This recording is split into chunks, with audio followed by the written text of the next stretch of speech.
আজকে থাকছে অভিজ্ঞান রায়চৌধুরীর লেখা আধ ঘন্টার অভিনয়। শীতের রাত, পুরনো গাড়ি, স্টার স্টেটের রাস্তায় গাড়ি খারাপ হলে হয়রানির এক শেষ। যতক্ষণ দিনের আলো থাকে একে অন্যের বিপদে সাহায্যের হাত বাড়িয়ে দেয়, কিন্তু সূর্য গাছের আড়ালে মুখলোকালে রাস্তার চেহারা অন্যরকম হয়ে যায়। রাস্তার ধারে বিপদ সংকেত জ্বালানো অকেজো গাড়ি যাত্রীদের দিকে আর কেউ ভুলেও তাকায় না।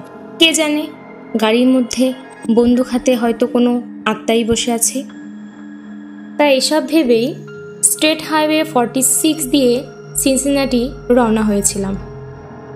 গা ছমছম রাস্তা, মাঝে মাঝে উল্টো দিক থেকে গাড়িগুলো ঝড়ের বেগে এসে হেডলাইটের আলো ছড়িয়ে কোথায় মিলিয়ে যাচ্ছে।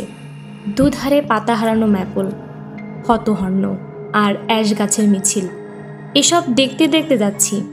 এমন সময় যে জিনিসটা নিয়ে সব থেকে ভয়ে ছিলাম সেটাই হলো টায়ার বাস্ট। অন্য কোনো বাড়তি টায়ারও গাড়িতে নেই। বাইরে এসে দেখি রাস্তায় শিশি ভাঙা গাছের টুকরো চারদিকে ছড়িয়ে রয়েছে। রাস্তার ধারে গাড়ি দাঁড় করিয়ে মিনিট 10 অপেক্ষা করলাম। ঠান্ডাটা ক্রমে ক্রমে আরও অসহনীয় হয়ে উঠেছে। খান কয়েক গাড়িও গেল সামনে দিয়ে, কিন্তু হাত দেখাতেও কেউই দাঁড়ালো না। না, অন্য কোনো উপায়ও দেখতে হবে। দূরে অবশ্য একটা বাড়ি দেখা যাচ্ছে, ঘরে আলো জ্বলছে। হাঁটা পথে মিনিট 10 হবে। ওখানে গিয়ে ফোন করে অটোমোবাইল অ্যাসোসিয়েশনে সাহায্য চাওয়া যায়। এখানকার লোকেরা এরকম দূরে নিরালায় থাকতে ভালোবাসে। ওখান থেকে যত দূর দেখা যায় তাতে দ্বিতীয় কোনো বাড়ি চোখে পড়ল না। কাছাকাছি বড় শহর কমপক্ষে 30 মাইল দূরে। কিভাবে যে এরা একা একা শহর থেকে এত দূরে থাকে সেটাই মাঝে মাঝে ভাবি। গাছগাছালির মধ্য দিয়ে এক চিতলে পথ চলে গেছে, তা ধরে হাঁটতে থাকলাম। বাড়ির দরজার সামনে যেতেই বাইরের আলোগুলো জ্বলে উঠল। সেন্সর লাগানো আছে। বেশিরভাগ বাড়িতেই নিরাপত্তা ব্যবস্থা থাকে, এটা তারই একটা অংশ।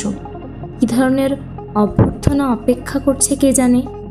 বেল বাজিয়ে সতর্ক হয়ে দরজা খোলার অপেক্ষায় থাকলাম। কত ধরনের লোকই তো আছে। ঘরের ভেতর থেকে একবার খসখস আওয়াজ পেলাম। মিনিট 5 বাদে দরজা খুলল। দরজা খুললেন এক বৃদ্ধা। দেখে 60-এর বেশি বয়স বলে মনে হয়। নীল ড্রেসিং পরা গাউন। আমার দিকে কীরকম অবাক দৃষ্টিতে তাকিয়ে রইলেন। কি ব্যাপার, পাগল নাকি? বেশভূষাতে অন্তত সেরকম মনে হয় না। বিস্ফোরিত দৃষ্টিতে আমার দিকে খানিকক্ষণ তাকিয়ে থেকে আমার হাত দুটো জড়িয়ে ধরলেন। Bonsoir, mademoiselle। ফ্রেন্সে অভ্যর্থনা। পরের কথাগুলো অবশ্য ইংরেজিতেই বললেন। আমি আমার গাড়ি খারাপ হওয়ার কথা জানালাম। বললাম ফোন করে আমেরিকান অটোমোবাইল অ্যাসোসিয়েশনে জানানোর জন্য এসেছি। বৃদ্ধা আমাকে চেয়ারে বসতে বলে মৃদু স্বরে বলে উঠলেন, ফোন করার আগে আমি সামান্য কিছু কথা আপনাকে জানাতে চাই। আমার কথা হয়তো আপনার খানিকটা অদ্ভুত লাগবে, বিশ্বাস হবে না। সত্যি কথা বলতে কি, আমি আপনাকে দেখে আমার চোখকেও বিশ্বাস করতে পারছিলাম না। আপনাকে দেখতে অবিকল আমার মেয়ে ক্লোদিয়ার মতো। ক্লোদিয়া মারা গেছে, তা প্রায় 20 বছর হলো। 22 বছরে মারা যায় ক্যান্সারে। আজ যখন দরজা খুলে আপনাকে দেখলাম, মনে হলো ঠিক সেই ক্লোদিয়াই আমার সামনে দাঁড়িয়ে আছে। বৃদ্ধার চোখ কথা বলতে বলতে ছলছল করে উঠল। আমাকে ফোনটা দেখিয়ে দিয়ে উনি ফের বলে উঠলেন, আমার একটা একান্ত অনুরোধ আছে। ফোন করার পর কিছুটা সময় যদি আমাদের এখানে কাটিয়ে যান তাহলে খুব ভালো হয়। আমি জানি এটা নিতান্তই অন্যায় অনুরোধ, কিন্তু ঈশ্বরের ইচ্ছেতেই আজকের এই বিশেষ দিনে আপনি আমাদের কাছে এসেছেন। আমি বলতে যাচ্ছিলাম যে আমার কাল সকালে একটা বিশেষ কাজ আছে। গাড়ির সমস্যা মিটে গেলেই আমাকে ফিরতে হবে। কিন্তু তার আগেই উনি দ্রুত পায়ে লিভিং রুম থেকে বেরিয়ে ভেতরের ঘরে ঢুকে গেলেন। একটু পরে একটা ছবি ফ্রেম হাতে নিয়ে ঘরে ফিরলেন। ক্লোদিয়ার ছবি। আমার হাতে ছবিটি দিলেন। ছবিটার দিকে তাকিয়ে আমার কথা বন্ধ হয়ে গেল। এ তো আমারই ছবি, পুরনো মরচে পড়া ফ্রেমে বাঁধানো। এরকমও হতে পারে? অবিকল আমার মতো দেখতে। আমাকে চেয়ারে বসতে বলে ভদ্রমহিলা ভেতরের ঘরের দিকে ফের এগিয়ে গেলেন। ভেতরের ঘর থেকে ওনার কান্না শুনতে পেলাম। কারোর সাথে কথা বলছেন, অন্যজনের কথা আরও মৃদুস্বরে, ফ্রেঞ্চে কথা চলছে। মিনিট 5 বাদে উনি ফিরে এলেন। চোখে জলকে লুকানোর ব্যর্থ চেষ্টা করতে করতে বলে উঠলেন, ও ঘরে আমার অসুস্থ স্বামী বেশ কিছুদিন ধরে শয্যাশায়ী। তবে গত 10 দিন ধরে উনি খুবই অসুস্থ হয়ে পড়েছেন। ডাক্তার হসপিটালে পাঠাতে বলেছিল, পাঠায়নি। যা হবে এই বাড়িতেই হোক। আজকে ওর অবস্থা আমার মোটেই সুবিধের মনে হচ্ছে না। তা আমি কি কোনোভাবে সাহায্য করতে পারি? হ্যাঁ, ঈশ্বর বোধহয় ওনার শেষ ইচ্ছেটা পূর্ণ করতে আপনাকে এখানে পাঠিয়েছেন। তাই তো আপনাকে আটকে রেখেছি। আপনি কি ফ্রেঞ্চ জানেন? হ্যাঁ, ভালোই জানি। অপূর্ব, আপনাকে আমার মেয়ের অভিনয় করতে হবে, মাত্র কয়েক ঘন্টার জন্য। অভিনয়? কিন্তু কেন? তাহলে একটু গোড়া থেকেই বলি। আজ থেকে 20 বছর আগের কথা। আমার স্বামী ডক্টর ড্যানিয়েল ছিলেন বিখ্যাত চিকিৎসা বিজ্ঞানী।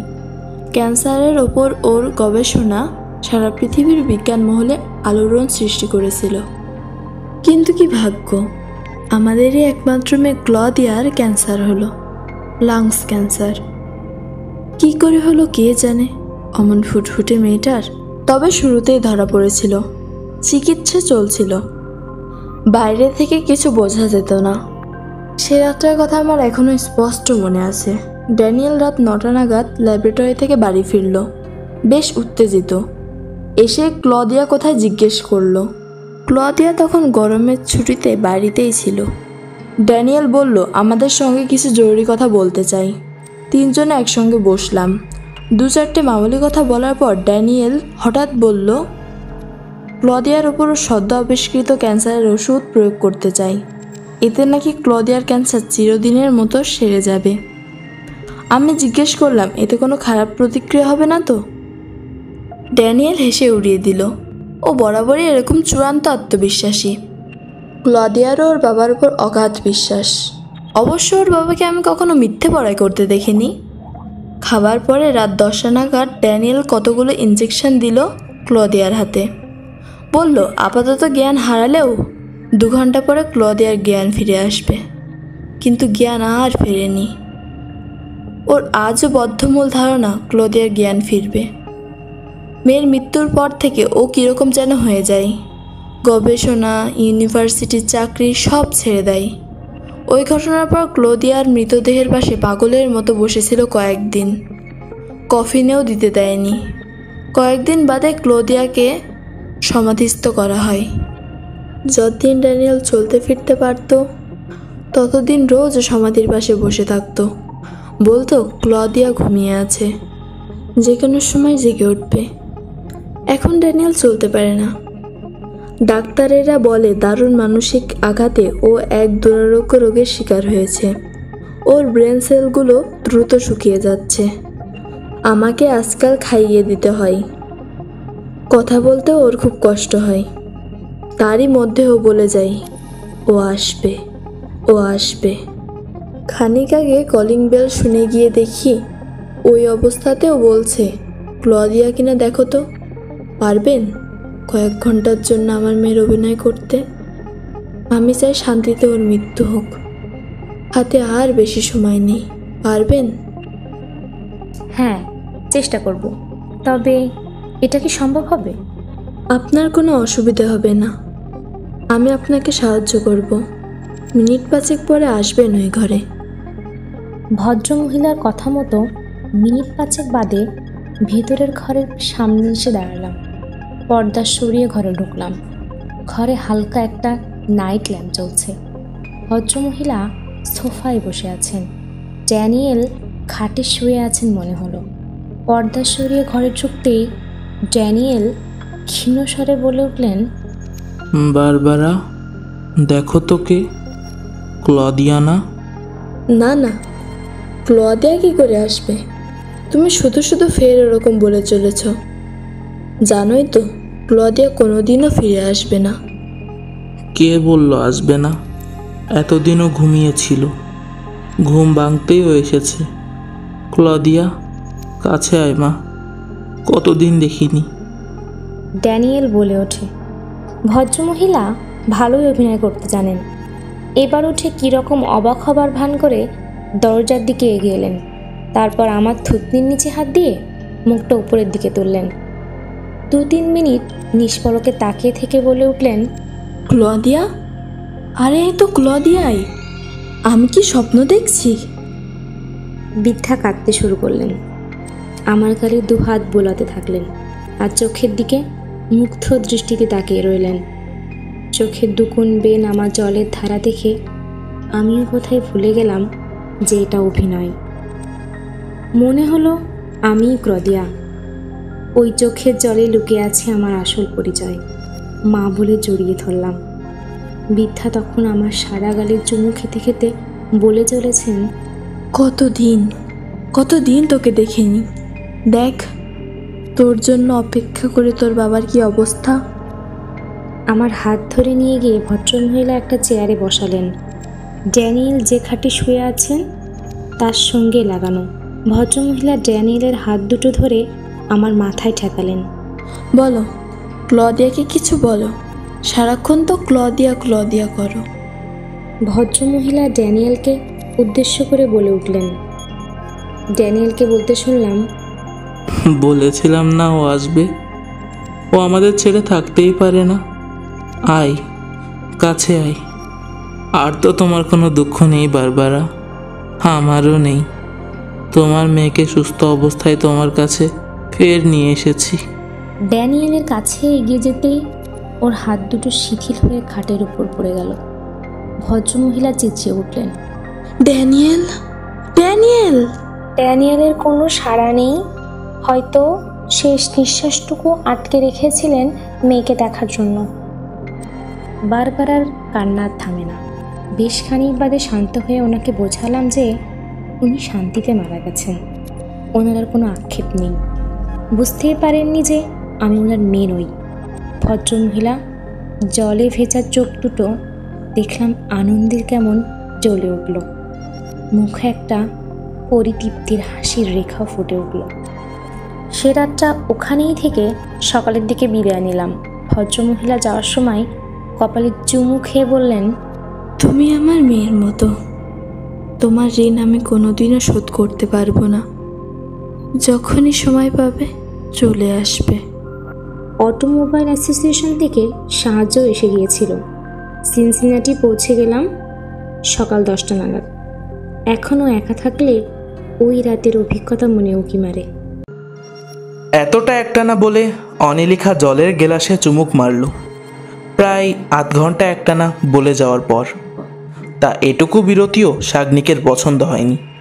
ও বলে ওঠে, তা ওই বৃদ্ধার সঙ্গে আর কোনোদিন যোগাযোগ হয়নি তোমার? এখনও ঘটনাই তো শেষ হয়নি। আসল কথাটা তো আমি এখনও বলিনি। আমরা নড়ে চড়ে বসলাম। আসল কথা মানে? ঘর থেকে বেরোনোর সময় ফ্রেমে বাঁধানো ছবিটার দিকে চোখ পড়েছিল। ক্লদিয়ার গায়ে লাল শার্ট, অর্থাৎ ছবিতে ক্লদিয়ার পরা জামাটা আর আমার পরা জামাটা হুবহু এক।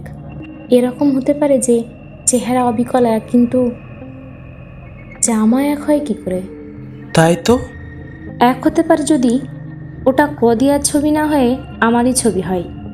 নিশ্চয়ই দরজার বাইরে কোনো ক্যামেরা রাখা ছিল যাতে তোলা ছবি সঙ্গে সঙ্গে প্রিন্ট হয়ে যায়, আর সেই ছবির সঙ্গে সঙ্গে রাখা হয়েছিল পুরনো ওই ফ্রেমটাতে।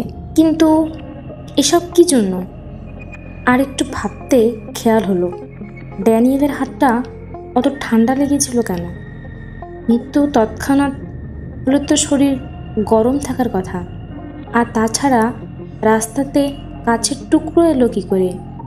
পুরো ঘটনাটার জটিলতা আমার কাছে জলের মতো পরিষ্কার হয়ে গেল। কিছুই তো বোঝা গেল না। বৃদ্ধ কথা বলতে বলতে মারা গেলেন তোমার সামনে, আর তুমি বলছো উনি আগেই মারা গেছিলেন। বিশ্বজিৎদা বলে ওঠে। ঠিক তাই, ড্যানিয়েল মারা গিয়েছিলেন আমি যাওয়ার অন্তত 10 ঘন্টা আগে। আত্মগ্লানি থেকে মৃত্যুর সময়ও উনি রেহাই পাননি। ওর একমাত্র মেয়ের মৃত্যুর কারণ যে উনি নিজে। ভাবতে পারো কি অসহনীয় সে বেদনা! ওর ধারণা ছিল মেয়ে মরেনি, ঘুমিয়ে আছে। কোনো বুদ্ধিমান লোকের পক্ষে এরকম ধারণা রাখা উচিত নয় জানি, কিন্তু মনকে শান্ত করতে হয়তো ড্যানিয়েল এই ধারণাকে আঁকড়ে ধরেছিলেন। তাই দিনের পর দিন ক্লদিয়ার পথ চেয়ে বসে থাকতেন।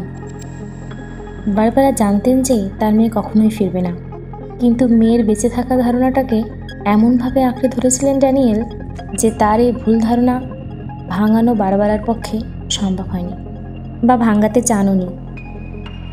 শেষ পর্যন্ত মৃত্যুর অন্ধকার একদিন ঘনিয়ে এলো ড্যানিয়েলের ওপর। সেটাই ছিল মানসিক দিক থেকে বিপর্যস্ত বারবারার ওপর সব থেকে বড় আঘাত। বারবারার মনে হলো কোনোভাবে কি তার স্বামীর শেষ বিশ্বাসটাকে ঠিক প্রমাণ করতে পারেন না। সেটাই হয়তো ওর স্বামীর আত্মাকে শান্তি দিবে, গ্লানিমুক্ত করবে। আর তার এই অভিনয়। ড্যানিয়েলের গলায় কথা বলছিলেন বারবারা নিজেই। রাস্তার কাজ ছড়িয়ে গাড়ি খারাপ করে বাড়ির লোককে ঘরে ডেকে এনেছিলেন উনি। জানতেন ওই এলাকায় গাড়ি খারাপ হলে ফোন করতে ওর বাড়ি আসতে হবে। বাইরের আগন্তুকের ছবি দরজায় লাগানো ক্যামেরার মাধ্যমে তুলে ফ্রেমে রাখার পরিকল্পনাও বারবারার মস্তিষ্ক প্রসূত। ঠিক নিজের সন্তানের মতো দেখতে বললে যে কারোর মনের মধ্যে ওর প্রতি সহানুভূতি জাগবে, আর ওর পরিকল্পনার মতো অভিনয় করতেও রাজি হবে। কিন্তু তবু প্রশ্ন থেকে যায়, এত কিছু কিসের জন্য? এক মৃত আত্মার শান্তির উদ্দেশ্যে, নাকি ক্রমাগত দুঃখের আঘাতে ভেঙে পড়া এক বৃদ্ধার মস্তিষ্ক বিকৃতি এর এক লক্ষণ? বছরখানেক বাদে ওই রাস্তা দিয়ে একবার যেতে হয়েছিল। রাস্তার ধারে গাড়ি দাঁড় করিয়ে ওই বৃদ্ধার খোঁজ করেছিলাম। সেই বাড়িটা তখনও ছিল, গাছ আগাছায় বাড়ির চারদিক ঢেকে গিয়েছিল, আর কোনো আলো জ্বলছিল না।